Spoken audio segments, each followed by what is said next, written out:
क्या हाल चाल है। चलिए शुरू करते हैं। फार्माकोथेरेपेटिक्स पढ़ रहे थे हम लोग, डी फार्मा सेकेंड ईयर का लिए चैप्टर नंबर 1 था, थ्योरेटिकल पोर्शन है। और आज का टॉपिक हमारा है एविडेंस बेस्ड मेडिसिन। इसमें क्वेश्चन आपसे जब भी पूछेगा, शॉर्ट में पूछेगा कि एविडेंस बेस्ड मेडिसिन पे शॉर्ट नोट लिखिए, ठीक है, ये आपका शॉर्ट क्वेश्चन में आएगा। और दूसरी बात कि इसके नोट्स, यूनिट नंबर 1 ये चैप्टर नंबर 1 के नोट्स प्रिपेयर हो चुके हैं। आप हमारा एप्लीकेशन जो कि आप 15 अगस्त पे जो कि लॉन्च होने वाला है, उस एप्लीकेशन पे जाकर के आप इसका नोट्स वहाँ से देख सकते हैं, पढ़ सकते हैं, ठीक है। तो चलिए स्टार्ट करते हैं हम लोग। एविडेंस बेस्ड मेडिसिन क्या होता है, इसको समझते हैं टॉपिक क्या है, ठीक है। एविडेंस मतलब प्रमाण, प्रमाण पर आधारित दवाइयाँ, ओके, हिंदी मतलब इसका ये हो गया। ये टॉपिक बेसिकली डॉक्टर्स के लिए, यहाँ पे फार्मासिस्ट का रोल नहीं है, यानी जो लोग दवाइयाँ प्रिस्क्राइब करते हैं, डॉक्टर प्रिस्क्राइब करते हैं, उनके लिए टॉपिक है एविडेंस बेस्ड मेडिसिन। अब ये होता क्या, देखिए सीधी भाषा में इस टॉपिक का मतलब है कि डॉक्टर्स को जरूरी है कि वो पढ़ाई लिखाई करें, वो पढ़ते रहें, अपनी नॉलेज अपडेट करते रहें। अब आप कहेंगे भाई इतना तो पढ़ के डॉक्टर बने, अब क्यों पढ़ाई करते रहे। भाई हो सकता है किसी डॉक्टर ने जब पढ़ाई शुरू की थी या जब वो पढ़ के निकला था तो उस समय ओफ्लॉक्सासिन, सिप्रोफ्लॉक्सासिन, ऑगमेंटिन सबसे स्टैंडर्ड एंटीबायोटिक थे। लेकिन 10-20 साल बाद, 30 साल बाद क्या आज वो एंटीबायोटिक कोई वैल्यू रह गई? क्या वो दवा एंटीबायोटिक हमारी बॉडी के लिए इफेक्टिव रह गया है? आजकल उससे भी बड़ी बड़ी एंटीबायोटिक आ गई है। सिप्रोफ्लॉक्सासिन के बाद हम लोग ढेर सारे एंटीबायोटिक देख रहे हैं, सेफेक्सिम कैटेगरी का एंटीबायोटिक देख रहे हैं या अलग प्रकार के एंटीबायोटिक। तो क्या जरूरत है, क्योंकि भाई अगर डॉक्टर स्टडी नहीं करेगा तो वो जिस समय पढ़ के निकला था वो उसी को सही मानेगा और उसी के हिसाब से वो इलाज करेगा, जबकि ऐसा नहीं है। बहुत सी दवाइयाँ ऐसी होती हैं जो पहले तो काम करती रहती हैं, बाद में दवाइयाँ काम करना बंद कर देती हैं। या बहुत सी दवाइयाँ ऐसी होती हैं जिसका शुरू में बहुत इस्तेमाल होता है, फिर अचानक से कोई स्टडी आती है कि भाई ये दवाई तो बैन करो, इस दवाई से कैंसर हो रहा है, तो लंग को खतरा है, तो किडनी को खतरा है, और फिर दवाई बैन हो जाती है। तो इसका मतलब है कि डॉक्टर्स को अपनी नॉलेज समय समय पर अपडेट करती रहनी चाहिए। अब ये अपडेट कैसे होता है, देख लीजिए। अपडेट करने के बाद है कि डॉक्टर रिसर्च आर्टिकल्स पढ़ते रहे।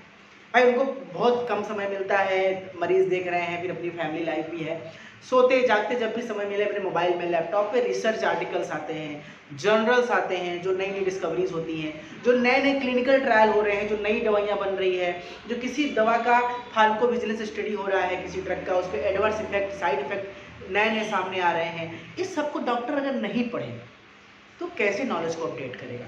फिर जो फार्मासिस्ट होते हैं, जो एमआर होते हैं, मेडिकल रिप्रेजेंटेटिव, वो कंपनियों के ब्रोशर बांटने हैं। कंपनियां जो होती है अपना पेपर पब्लिश कराती है, रिसर्च बनाती है, एडीआर्स बनाती है, एआईडीआर्स, वो सबको डॉक्टर्स को बांटती है, ब्रोशर, पम्पलेट्स और अलग अलग प्रकार की हजारों स्टडी डॉक्टर को पढ़ना जरूरी है। और जब डॉक्टर उसको पढ़ेगा और अपने पुराने सिस्टम में कुछ चेंज करके नए सिस्टम को अपडेट करेगा और उस तरह से मरीज का इलाज करेगा तो मरीज को एक अच्छा इलाज मिलेगा।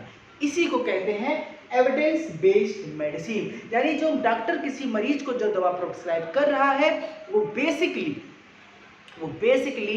एविडेंस बेस्ड है, यानी नए मॉडर्न तरीके से पूरी तरह से फुल प्रूफ है कि हाँ इस दवा का उस कैटेगरी में सबसे बेस्ट दवा ये है, उस पेशेंट के लिए इससे अच्छी दवा नहीं हो सकती, वो डॉक्टर को चूज करके प्रिस्क्राइब करना है। This is called evidence based medicine, ठीक है। मेरा आप जो नोट्स लेंगे वहाँ पे आप देखेंगे एप्लीकेशन पे जाके, तो उस एप्लीकेशन में जो नोट्स है बहुत ईजी लैंग्वेज में मैंने इसको नोट्स को पूरा प्रिपेयर किया।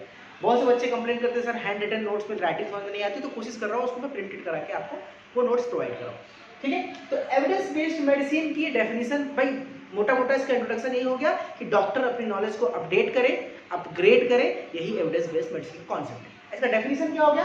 Evidence based medicine is the process of systematically finding, evaluating and using research findings as the basis of clinical decision, results of trial, guidelines for disease management।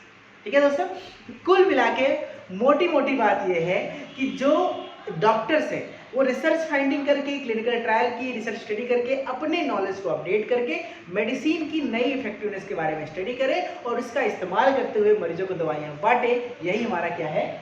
Evidence based medicine, ठीक है। तो evidence based medicine use करने का क्या फायदा है कि जब आप एविडेंस बेस्ड मेडिसिन पढ़ेंगे तो उसके लिए आपको थेरेपेटिक एजुकेशन जरूरी है, यानी दवाओं के बारे में, नई सिस्टम के बारे में, नए इलाज के बारे में स्टडी करना बहुत ही ज़्यादा जरूरी है। जब आप स्टडी करेंगे तो आप थेरेपेटिक इवैल्यूएशन कर पाएंगे। What is the meaning of therapeutic evaluation?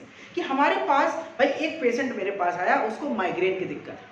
अब मेरे पास 4-5 तरह की दवाइयाँ हैं, ठीक है। मैं उसको विनक्रिस्टिन विनब्लास्टिन भी दे सकता हूँ, मैं उनको फ्लूनारजीन भी दे सकता हूँ, मैं उनको नेक्सडॉम भी दे सकता हूँ। मेरे पास 4-5 कैटेगरी दवा है, सब माइग्रेन में यूज होती है। मैं उसको जीरोडॉल भी दे सकता हूँ, ट्रेमाडॉल वगैरह। अब मुझे चूज करना है कि उसके लिए बेस्ट कौन सा है। इसको इवेल्युएशन कहते हैं, this is called therapeutic evaluation. जब हमें सभी अवेलेबल दवाइयों में से, हमें नहीं डॉक्टर्स को, अवेलेबल दवाइयों में से चूज करना होता है कि पेशेंट के लिए बेस्ट मेडिसिन क्या है, this is called therapeutic evaluation. और थेरेपेटिक इवेल्युएशन आप तभी कर पाएंगे जब आप एविडेंस बेस्ड मेडिसिन के प्रोसेस पे जाए। अब थेरेपेटिक इवेल्युएशन करने के 4 बेनिफिट्स हैं, 4 तरीके हैं। Quantitization of benefits afforded by it, यानी किस पेशेंट को कौन सा डोज, कितनी क्वांटिटी सूट करेगा, ये भी आपको स्टडी करनी, ये पहला फायदा, ये पहला स्टेप। दूसरा the best way, doses duration patient selection, किस पेशेंट के लिए कौन सा डोज और कितनी देर तक दवा का असर रहेगा, ड्यूरेशन, ये चूज करना। कि भाई बच्चा है इसको दिन में 2 बार दी जाए, बड़ा है इसको दिन में 3 बार दी जाए, कि प्रेग्नेंट है तो उसको दिन में कितनी बार दी जाए, उसका डोज, उसका ड्यूरेशन, ये सारा का सारा डिसीजन आप ले सकते हैं थेरेपेटिक इवेल्युएशन के द्वारा। कंपेयर विद अवेलेबल ड्रग, अगर आपको इसकी नॉलेज है तो जितने भी मार्केट में ड्रग्स अवेलेबल है उसमें आप बेस्ट ड्रग को कंपेयर कर सकते हैं कि जिस पर्सन, भाई हो सकता है कि ऐसा नहीं कि जो बेस्ट ड्रग आपने चूज किया वो सबके लिए सही है। कोई एज, ओल्ड एज का है, उसको कुछ दवाइयाँ असर नहीं कर रही, उसके लिए दूसरी दवा बेस्ट होगी। कोई छोटा बच्चा है, उसके लिए दूसरी दवाइयाँ बेस्ट होगी। कुछ ऐसे व्यक्ति हैं जो बिल्कुल नशा पत्ती नहीं करते, ना सुरती, ना तंबाकू, ना सिगरेट, ना बीड़ी, ना गुटखा, कुछ नहीं खाते, जैसे कि मेरे जैसे लोग, तो उनके लिए कुछ दवाइयाँ अलग सूट करेंगी। अब आप उनको ट्रेमाडोल पीले खिला दीजिए, जो लोग ऐसे पेशेंट हैं जो कुछ नहीं खाते पीते, चक्कर आएगा, 3 दिन उठ नहीं पाएंगे, ठीक है। तो उन पे चूज करना है कि किस टाइप का पेशेंट है, उस तरह का बेस्ट मेडिसिन को चूज करना है। सर्विलांस ऑफ एडवर्स इफेक्ट, और हाँ, एडवर्स इफेक्ट की स्टडी आपको लगातार करना है। फार्माकोविजिलेंस के आधार पर जो स्टडी डेटा रिलीज होते हैं सरकार के द्वारा, उसको स्टडी करते हुए आपको एडवर्स इफेक्ट का ध्यान देना है कि किस दवा का एडवर्स इफेक्ट क्या है, मैं जिस पेशेंट को दे रहा हूँ उस पर क्या असर पड़े, ये सब चीज़ें ध्यान में रखना बहुत जरूरी है। अब हम बात करते हैं कि जो एविडेंस बेस्ड मेडिसिन है उसके लिए जो डेटा है, मैंने कहा ना डॉक्टर्स को स्टडी करना होता है, डॉक्टर्स को पढ़ना होता है, उनको रिसर्च आर्टिकल चाहिए, पेपर चाहिए, जर्नल चाहिए, तो वो डेटा कहाँ से मिलता है। तो जो आपकी जो इसकी जो क्लिनिकल स्टडीज होती है वो 3 प्रकार की स्टडीज है। एक है आपका क्लिनिकल ट्रायल, दूसरा है कॉहॉर्ट स्टडी, और तीसरा है केस कंट्रोल स्टडी। कॉहॉर्ट स्टडी या कॉहॉर्ट स्टडी बोलते हैं, कोहॉर्ट स्टडी बोलते हैं, ठीक है। तो क्लिनिकल ट्रायल की बात करते हैं, तो पहली हेडिंग है क्लिनिकल ट्रायल, नोट्स ऑलरेडी आपके पास है, मिल जाएगा आपको, इसकी जरूरत नहीं आपको लिखने की बार बार। क्लिनिकल स्टडीज की हम बात करें, क्लिनिकल ट्रायल्स की बात करें दोस्तों, आपको पता है कि क्लिनिकल ट्रायल क्या होती है, कि जब भी कोई नई ड्रग डिस्कवर की जाती है तो उस ड्रग को डिस्कवरी करने से पहले उसके ट्रायल्स होते हैं, उसको चेक किया जाता है वो सही है कि नहीं सही है, तब मार्केट में लॉन्च करते हैं, ठीक है। तो उसे क्लिनिकल ट्रायल कहते हैं। अब आपको पता है कि जो क्लिनिकल ट्रायल है ये भी 2 फेज में होता है, एक होता है प्री क्लिनिकल ट्रायल और एक होता है क्लिनिकल ट्रायल। जब उस दवा को ह्यूमन पे ट्रायल करने से पहले हम एनिमल पे ट्रायल करते हैं, जानवरों पे ट्रायल करते हैं, चूहे पे, खरगोश पे, बिल्ली पे, सुअर पे, उन पे स्टडी करते हैं, इसे प्री क्लिनिकल ट्रायल कहते हैं। और जब हमारी स्टडी जानवरों पे करने के बाद हमें संतुष्ट हो जाते हैं कि हाँ ये दवा ठीक है, ये जो काम के लिए हम दवा बना रहे हैं वो दवा काम कर रही है, तो हम शिफ्ट करते हैं ह्यूमंस पे और उसे क्लिनिकल ट्रायल कहते हैं। अब क्लिनिकल ट्रायल क्या है कि दवाओं का ट्रायल ह्यूमंस पे होता है। अब ये क्लिनिकल ट्रायल भी 4 फेजेस में होते हैं, phase 1, phase 2, phase 3 and phase 4, ये अलग अलग चरण होते हैं। सबसे पहले फेज 1, इस पे 3 से लेकर 10 या 20 पेशेंट पे हम ट्रायल करते हैं। वो पेशेंट हेल्दी होते हैं, उन पे हम जब ये दवा ट्रायल करते हैं तो मालूम चलता है कि उस पर कोई साइड इफेक्ट तो दवा का नहीं आ रहा, बेसिकली साइड इफेक्ट पता करते हैं। फिर हम केस जब यहाँ पे हम पास हो जाते हैं तो सेकेंड फेज पे जाते हैं, इस पे हम पेशेंट पे स्टडी करते हैं, और पेशेंट की संख्या कितनी हो सकती है, वो 200-300 संख्या हो सकती है, 200-300 पेशेंट तक, यानी 20-30 से लेकर के 200-300 पेशेंट के बीच में हम स्टडी करते हैं, और उस पर देखते हैं कि ड्रग का इफेक्ट कितना अच्छा है, वो ड्रग किसी बॉडी पे असर कर रहा है कि नहीं कर रहा है, ठीक है। फिर हम फेज 3 पे आते हैं। फेज 3 पे हम एक बड़े पॉपुलेशन पे, जैसे कि 2000-3000, यानी किसी बड़े से पॉपुलेशन में, पूरे गांव में, पूरी आबादी में, शहरों में इस ड्रग को लॉन्च करते हैं। ये डॉक्टर के सुपरविजन में होता है। डॉक्टर जिस पेशेंट को दे रहा है उसे पता है कि मैं इस पर ट्रायल कर रहा हूँ, लेकिन पेशेंट को पता नहीं। और फिर उस पर डॉक्टर को रिपोर्ट करता है कि सर मुझे ये फायदा हुआ, मुझे ये नुकसान हुआ, मुझे ये साइड इफेक्ट हुआ। तो डॉक्टर ये डेटा सारा कंपनियां तैयार करती हैं और उसको रिकॉर्ड करती हैं।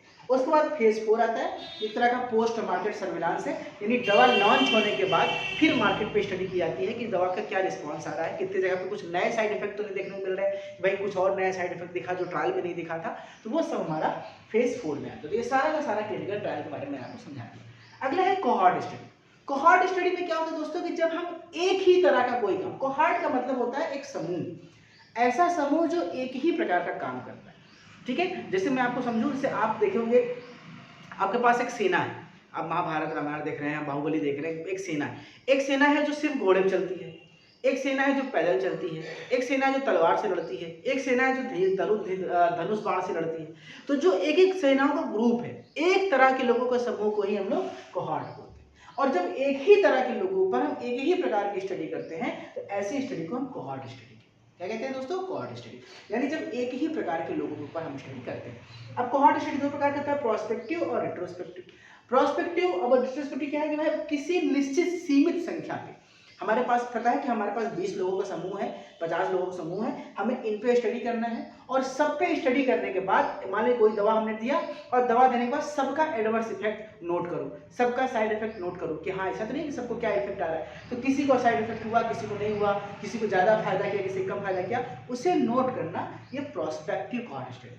और रेट्रोस्पेक्टिव मतलब क्या है, ये फिक्स नहीं है, कितने लोगों पर ट्राई कर रहे हैं हमें कोई गिनती नहीं पता, हमने एक साथ पूरे एरिया में बांट दिया 1000, 2000, 5000 में, और उस पर सबका हम नोट नहीं करेंगे डेटा कि सब लोग का साइड इफेक्ट बताओ, सब लोग का इफेक्ट, किसी का 20 में से 2-4 लोगों का, 10 लोगों का, 50 लोगों का उठा के डेटा ले लिया, तो एक सामूहिक डेटा होता है वो रेट्रोस्पेक्टिव। ये एग्जैक्ट नहीं होता, लेकिन ये प्रोस्पेक्टिव मतलब हम एक लिमिटेड लोगों का करेंगे और लिमिटेड लोगों का सबका डेटा नोट करेंगे, इसमें हम किसी का डेटा नोट करेंगे, एक सामूहिक डेटा ऐसे ही लिया जाता है।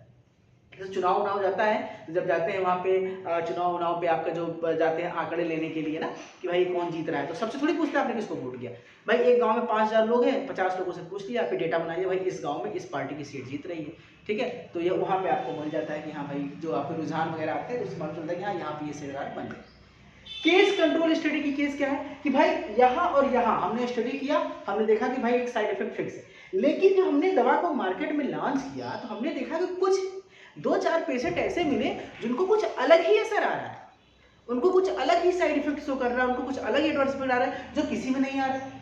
तो इसका मतलब या तो उस दवा में कोई दिक्कत है या तो उस व्यक्ति में कोई दिक्कत है। अगर दवा में दिक्कत होती तो सबको होती, सिर्फ एक ही 2 लोगों को क्यों हो रही है, या उस व्यक्ति में कोई दिक्कत है या उस व्यक्ति में ऐसी कोई बीमारी है या कोई जेनेटिक प्रॉब्लम है कि वो दवा उसके साथ रिएक्शन कर रही है। तो जब हम किसी पर्टिकुलर पर्सन पे या पर्टिकुलर ग्रुप पे स्टडी करते हैं, पूरे समूह में से किसी 1-2 पर पे, उसे केस कंट्रोल स्टडी कहते हैं। यानी एक लिमिटेड एरिया में किसी अलग प्रकार का साइड इफेक्ट, अलग प्रकार का एडवर्स इफेक्ट अगर हमें अपीयर होता है तो वो एक तरह का केस कंट्रोल स्टडी।